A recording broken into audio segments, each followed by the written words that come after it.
lose weight, at the same time eat something healthy, then this is a perfect salad made with chana sprouts.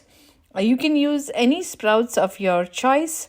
So here these are the sprouts cleaned, and now I'm going to do simple seasoning with oil, some cumin seeds, chopped ginger. You can make it as spicy as you want. Add the sprouts and saute it for about 1 to 2 minutes.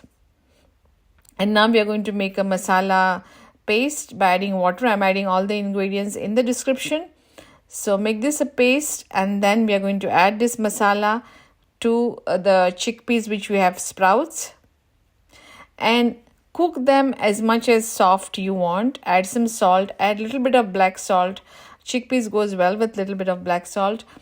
So I don't like it overcooked, so cook as per your taste.